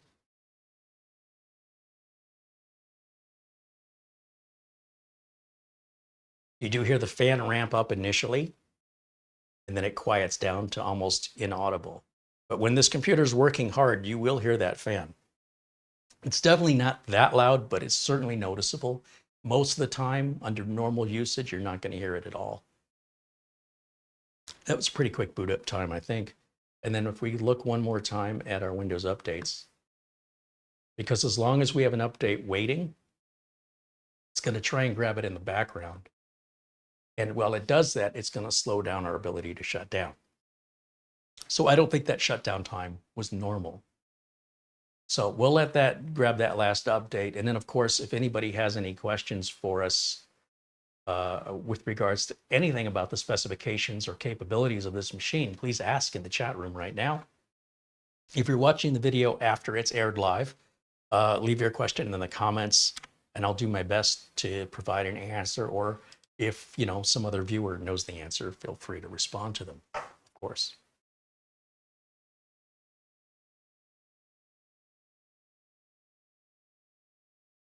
Andy Kane said it was 16 seconds to start up.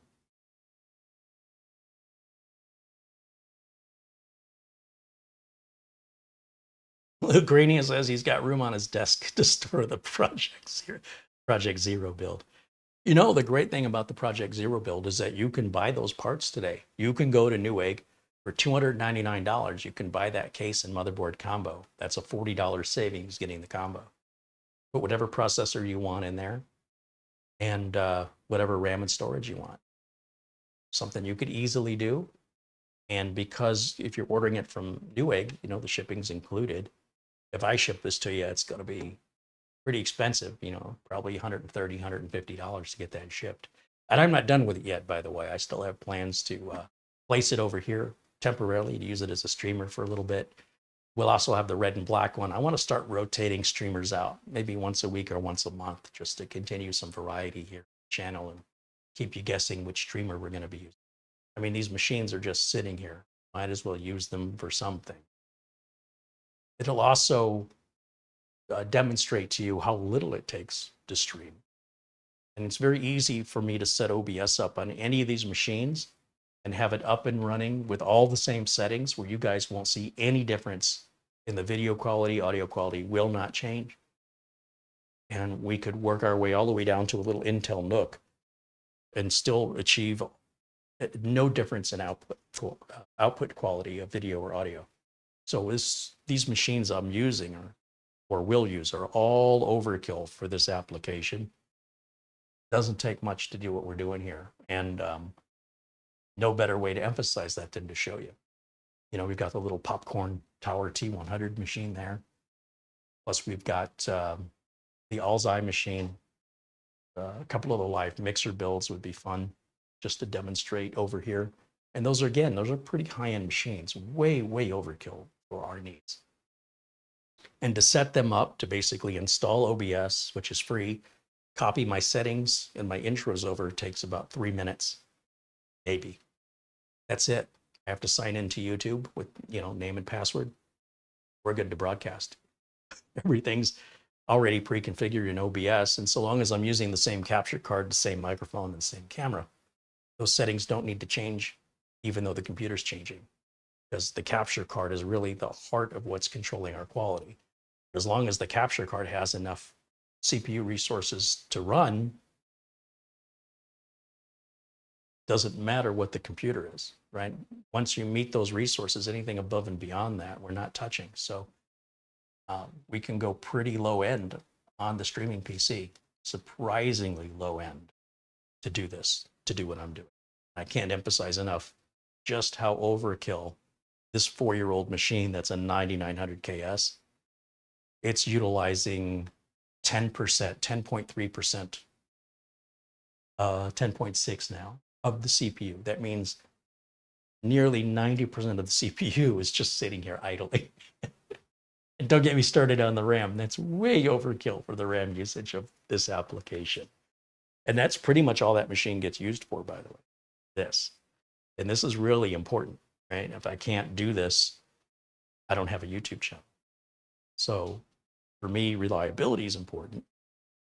The speed, it's not like my videos are going to happen any faster.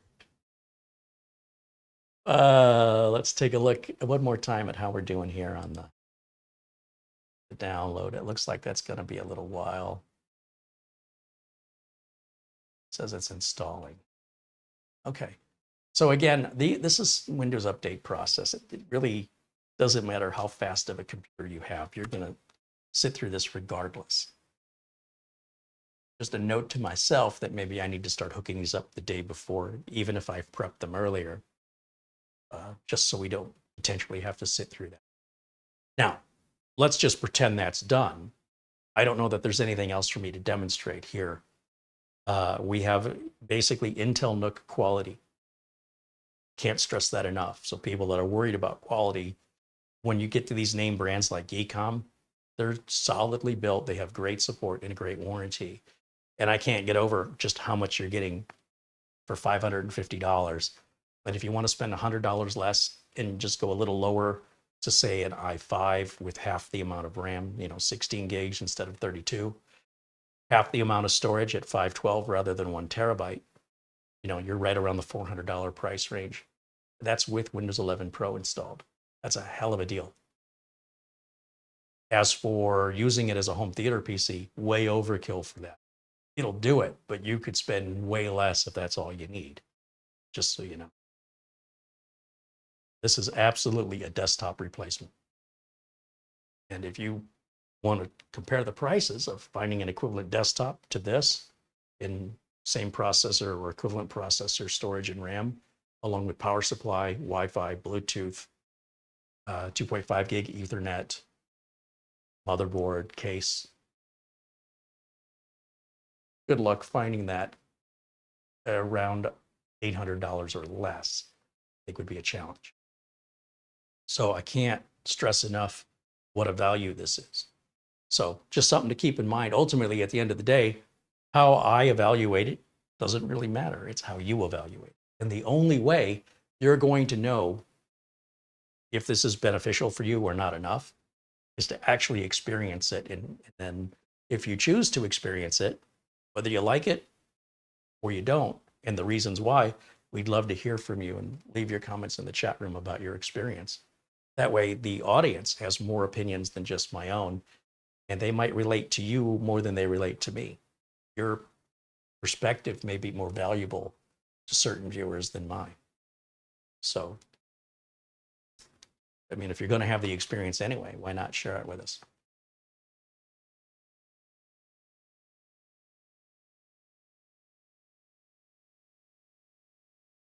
Avery wants to know why YouTube are playing ads during live YouTube videos. That is going to be because you're watching the video for free. People that pay for YouTube Premium don't watch ads. I think YouTube Premium is $12 a month? You can get a free trial of it for a few months, I think. $15 a month, and you won't watch ads anymore. YouTube revenue is painful. And as a result, if you want to continue watching YouTube for free, you're welcome to it. However, YouTube's losing money. It's bleeding money badly. This is going to be a tough year for YouTube. And you can always tell when they get more aggressive with the advertising. What that's telling you is that they've got more going out than they've got coming in. And the cost of distributing the bandwidth it's not free. And the cost of storing all these videos, imagine how many videos are uploaded every 60 seconds to YouTube, 24 hours a day, 7 days a week from countries all over the world nonstop. It just keeps expanding and getting bigger and bigger, going all the way back to the very first video posted on YouTube is still there for you to watch. So the cost of the expansion, the cost of more bandwidth as more users watch. Advertisers they're not participating as much as they used to. They're concerned about their ads being put on videos that they don't want to be associated with. YouTube's got to, reassure advertisers that they'll be careful over who gets ads, where their ads will be displayed, and still make mistakes constantly because there's just a lot of bad actors out there. If YouTube was a paid platform only, then you wouldn't have to watch the ads. But so long as they're going to offer the content for free, ads that only appear in the beginning and the end of these videos is not enough. Not when you're running a video 2 hours long. So YouTube is becoming much more aggressive on that. Somebody's got to pay the bills, right? So YouTube has the platform, creators make the content, and you guys as the audience, it's not enough for you to simply watch the video. That's not enough. As far as the cost to send the video to you essentially costs more than what YouTube's getting paid in exchange for you watching the ads. So they have to increase the number of ads.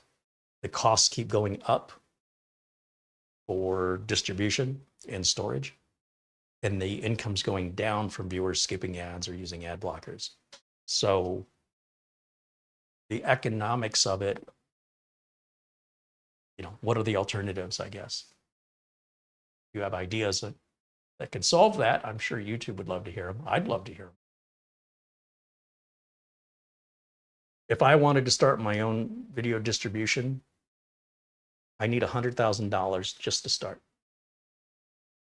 That'll get the site developed, that'll get a paywall, and people would have to pay to use it because my bandwidth bill every month, the bigger and more popular the channel gets, the more it's going to cost me, to the tune of hundreds of thousands of dollars.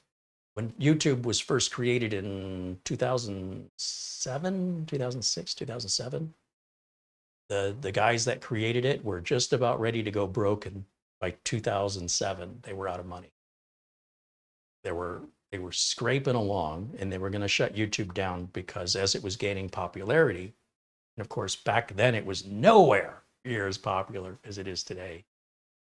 They were already running out of revenue for the cost of maintaining the servers, and the maintenance of the site, and then the cost of the distribution of the bandwidth.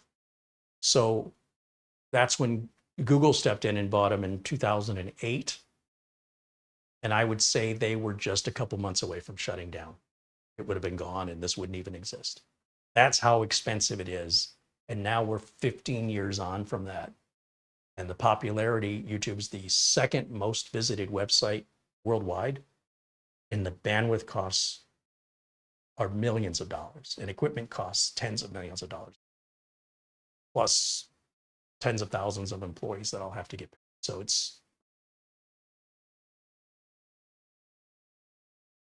what can you do? Unless people want to work for free. Now, I signed up for YouTube Premium, and I did it reluctantly with that mindset. Because YouTube started offering the videos for free, they set this precedent that they should have never set, where people then became entitled and thought that, well, it was free before, it should stay free. So YouTube's doing their best to keep it free, but they're going to have to figure out a way to increase revenue in order to balance out the cost. And they're going to do so by increasing the number of ads and the length of the ad itself.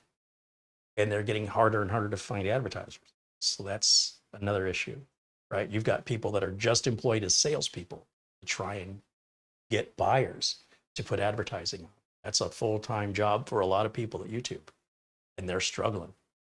And they're getting reamed out by their bosses. They're like, hey, you need to get us more revenue. We're bleeding over here. So they're stressed out.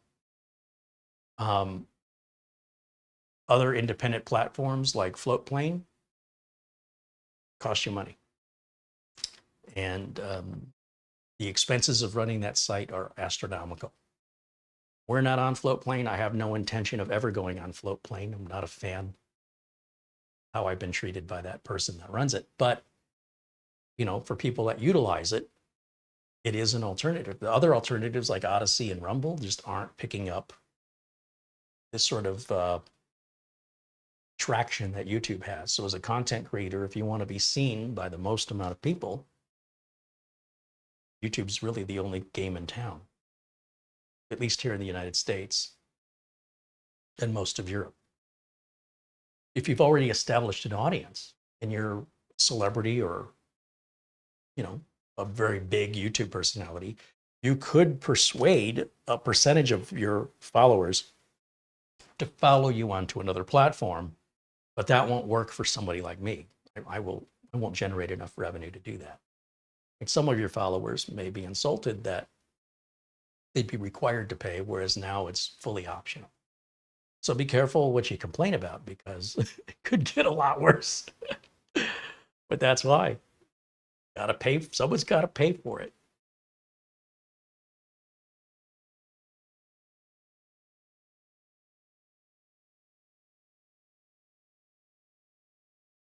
Take a look here. One thing is, you know, you're not entitled to free, here in the United States, regardless of whatever your excuse is, you are not owed anything from independent corporations. They're trying to have a business model that works. They're not concerned about your financial status. They're trying to be concerned about their own financial status. So it's not like somebody gets an exemption from anybody else because of their age or disability. It's a business, no differently than if you wanted to go to McDonald's or go out to dinner, you'll pay the same as everybody else. And if you don't have the income to do that, then you simply won't do that. In a way, this is good, and in a way, it's bad, right? We're not a socialist platform, not yet. And as long as they can use the advertising, as long as that's bringing in enough revenue, then all you have to do is sit through some ads.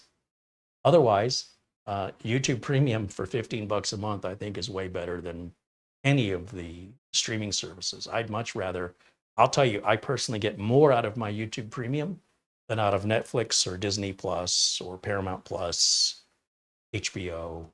Forget all that. Cut the cord. How much you're paying the cable company every month? It's way more than $15 a month. And I think the variety of content here on YouTube far surpasses anything I see on network television, which is a lot of reruns, a lot of the same thing. I do miss watching football live. I'm not going to pay for YouTube TV. These networks are charging way too much money. It's not YouTube's fault. But, you know, we all find money for the things we find are important. For smokers, they'll find the money for cigarettes. For drinkers, they'll find the money for alcohol. For gamblers, they'll find the money for gambling. For people that collect things, they'll find the money to collect more things. It's just how we are as humans. It's human nature. And if something's not that important to you, and it's not available unless you pay money that you're not willing to part with, you'll live without it, right? I mean, that's just how it is. I don't know how else to explain that, but that's, as far as I know, the way it's always been since I was born.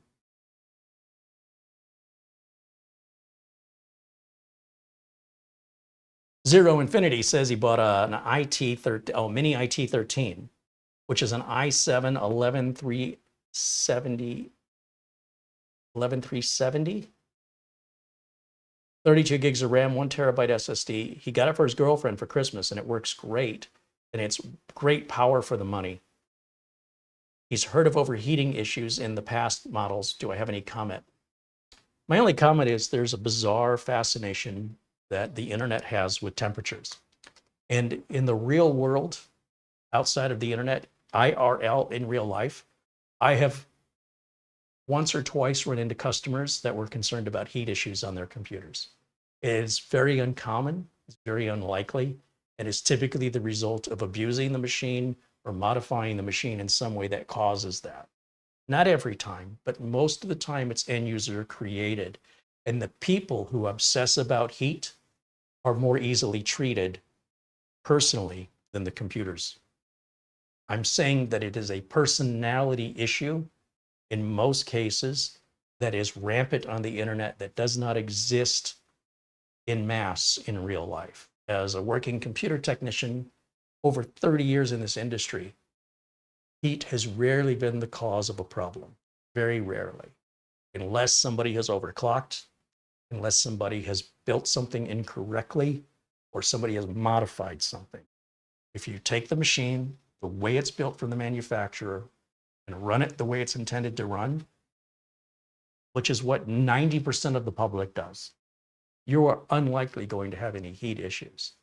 If you are to have any heat issues, you should have them within the first month, if they're going to happen at all. I have seen heat issues rarely, and when they occur, a lot of times it's because of the environment. You're dealing with people that have an ashtray right next to the computer's ventilation, and it's sucking the cigarette smoke right in.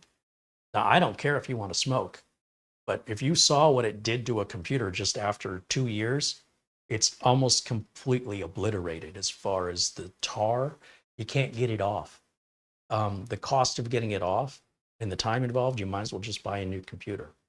People who don't clean up after their pets, somebody's got 30 cats, you're going to get jammed up with hair in there. You're going to block ventilation. These are often the causes of heat-related problems on computers, is the environment they're put in. Some people are complete slobs. Look, that's fine if you want to live that way. I don't care. But don't blame the computer problem on the computer when you choose to live that way. You caused it. Other times we just have people obsessed with heat because it seems to be a fad or a trend that only exists online, sort of like TikTok challenges. We really didn't have many challenges, ding dong ditch, you ring somebody's doorbell and run. Your friends might double dog dare you, but it was pretty infrequent, not like with TikTok. So we have trends that only exist online that don't exist in real life. And I think it's important that we differentiate the two and don't let somebody's psychosis infect you. If somebody has an unhealthy anxiety and concern over heat issues, when you yourself have never had a heat issue with a computer in your entire life, I can't understand why you'd be worried about it now, because some stranger that's typically anonymous online made some comment and you don't even know who they are, what qualifies them to make the assessment. And if they're not completely out of their mind, you don't know them. So always consider the source of information. And more importantly, and I can't stress this enough, consider your own experience. When you yourself have an issue, we'll be more than happy to help you with it. With the computer. If you have anxiety or hypochondria, or what I call technochondria, or you're worried because of the information you're seeing online, the best cure for that is to stop seeing that information online if you're that impressionable, because it doesn't change reality. And your reality is the only reality that matters. You're not going to call me and pay me for my time. I can tell you, because I've been doing this for over 30 years, to come fix a problem that you don't have, that somebody else you read online has. You aren't going to pay me to do that. As such, you don't have a problem that needs to be addressed other than what's going on up here, and only you can control that. So if you run into any issues, we're here to help. But what we can't help you with is unjustifiable anxiety. With so much variety online and so many different perspectives and levels of tolerance, you cannot trust what you read online unless it's coming from a known, trusted source. So before you accept anything as being truthful, the very first question you've got to ask yourself is, who is the source of this information? And if it's, Samurai 17 on Reddit, I would dismiss it as completely worthless noise.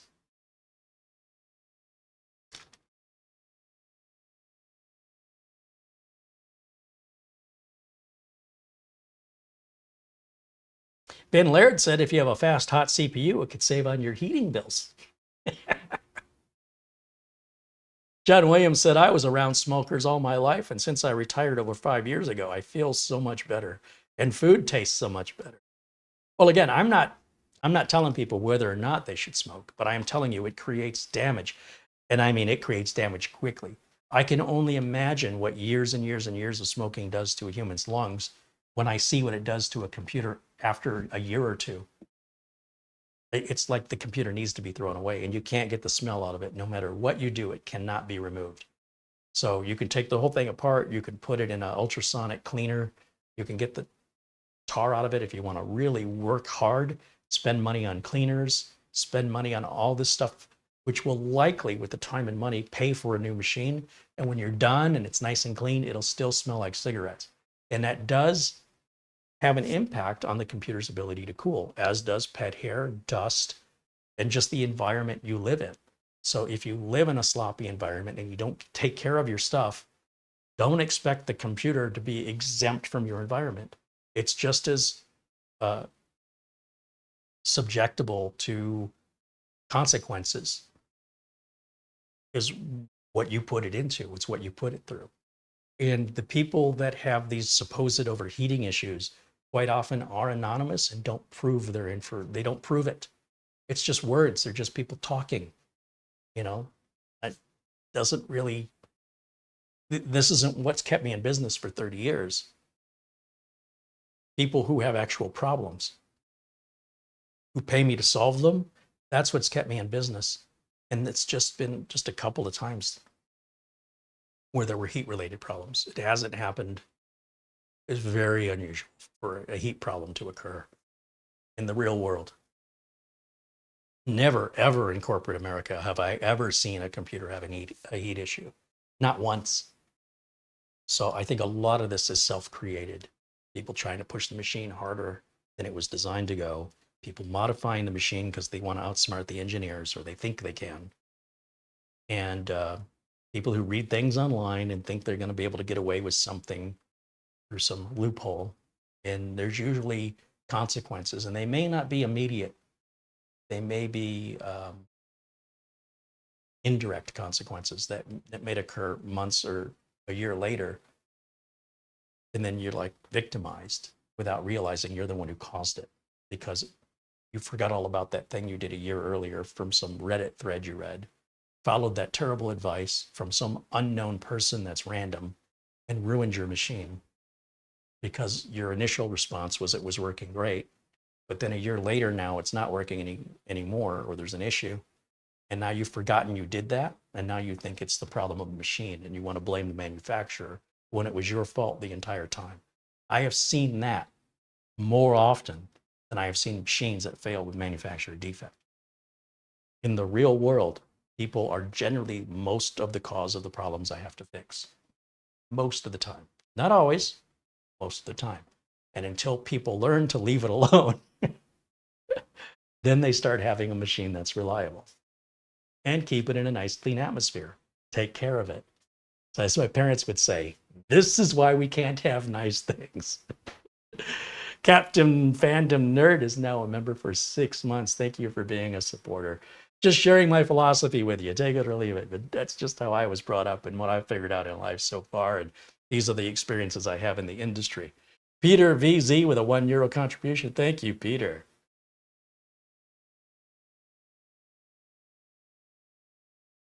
All right, I think we're going to wrap it up for today. We're right at our 2-hour mark. My thanks to the folks at Geekom. We will edit this down just to the review and post it over to the Mini PC review channel. If you're not subscribed to it, be sure and check it out. It's just the Mini PC reviews, and we'll cut out all this chit chat. So it's just going to be on the machine. So it'll probably be a half an hour long. And then just one more thank you again to Raj D, to Douglas Burchell, Abdul Azim Patel, Tom Jackson, Avery Ramstorff, Netfreak and Buster, Frankie B, and Luke Greenia. Thank you guys for supporting the channel and for the super chat contributions, of which we had a lot today.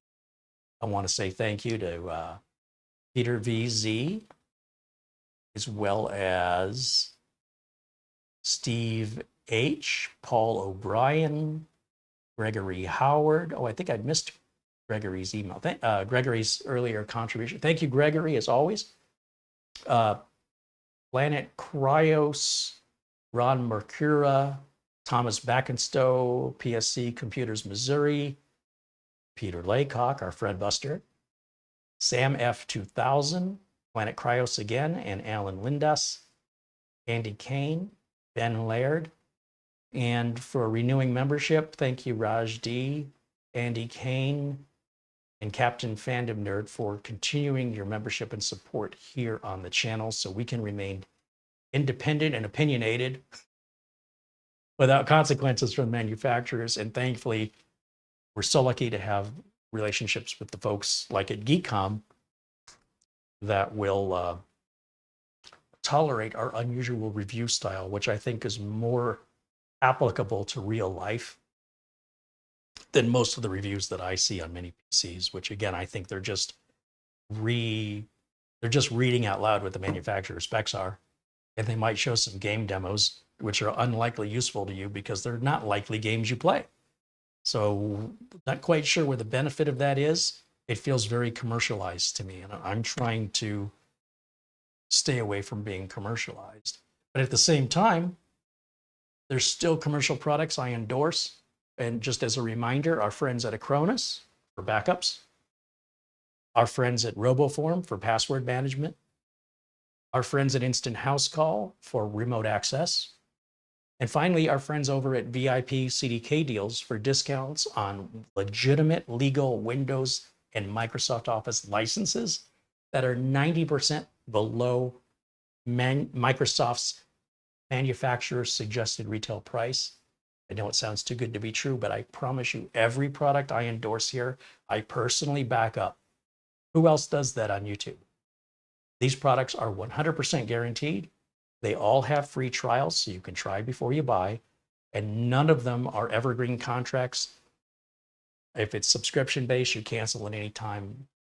It's not difficult. It's not trickery. Very simple. We want to keep you happy. If you like the product, great. If you don't like the product, that's fine too. We're not going to punish you if you don't like it. We just want to encourage you to give it a shot and see if you like it, because it's free to try and everything's guaranteed. And we can't thank them enough because they're helping pull the weight here to produce these videos, along with, of course, so many of you that are so generous that have contributed. And of course, just having you here in the chat and participating in and of itself, I deeply appreciate that as well. If you're not joining us live, you're missing out on half of the experience. For people that watch these videos after they air, it's a very different thing to watch it than it is to participate in it. We do hope that if you're watching this after it's live, that you'll try sometime, if you haven't before, to join us in our live chat room. Everybody's friendly in here, unless you're not. So as long as you come in respectful and kind, you will expect the same in return, and we'd love to have you. We will be live on Friday at 1 o'clock Phoenix time. That's 12 p.m. Pacific, 3 p.m. Eastern, to do this really cool build, thanks to our friends, primarily thanks to Buster. Hey, What? there's There's a delivery delay. on the Which case? case that you're I got 2 cases coming. You're sure it's that one? tower. Okay, we don't have the case yet. It's supposed to arrive tomorrow, but Mara has just informed me we got a notice that it's being delayed. So hopefully it'll get here Friday. With thanks to Frankie B, Oystein, Buster, and Gregory Howard, that build has been made possible. It is a last-minute build that wasn't put on the schedule until Monday. So we'll see. Sometimes I get these delivery delays and they're still delivered on time. Yesterday, I was told a delivery was going to arrive a day early and it never showed up. And when I checked the tracking, it said it was going to arrive on the day that it was previously scheduled for. So the whole arriving a day early thing was completely wrong and unnecessary, and the original delivery date never changed. When I see delivery delays, I always kind of take that with a grain of salt, because that doesn't necessarily mean it's going to be weeks. It may just be one day. It depends what's the cause of it, and they don't ever tell you. If that happens, well, we'll figure something else out for Friday. In the meantime, thank you all for joining. Thank you for your interaction here in the chat room and for supporting the channel. And thank you for your friendship. Thank you to Mara for the thumbnail and the video notes. I don't know if we're live Wednesday or Thursday. I'm not sure yet. We don't have anything scheduled, but definitely every single Friday, regardless, we are live here. Just so you know, every single Friday, 12 p.m. Pacific, 3 p.m. Eastern. I hope you'll join us during the live show. And then on every Monday, we do a members only live show, which is more informal and there's far fewer viewers. So people get more than one-on-one time with me. And it's fun to be able to talk with the members, the people that support the channel, and give them, specifically them, my time. Because when we're on these public videos, they can get a little chaotic in the chat room. And I constantly miss comments and questions. And I don't do it on purpose, but for the members only videos, we have a much smaller audience. And so that's a lot more personal. And if you want to become a member, there's room for more. We hope you'll join us. Every Monday, same time, 12 p.m. Pacific, 3 p.m. Eastern. Those videos are for members only and will remain so indefinitely. If you become a member, you can go back and see all the previous members only videos you've missed. A lot of them are me just talking about some of the things we're working on behind the scenes, what we've got scheduled that week. There are some repairs and upgrade stuff I do. It's not too often I do that. But you can go back and see everything you've missed. That's the only way you can catch those videos. And without the members, most of this content wouldn't be possible. So I can't thank you enough for that. Until next time, bye for now.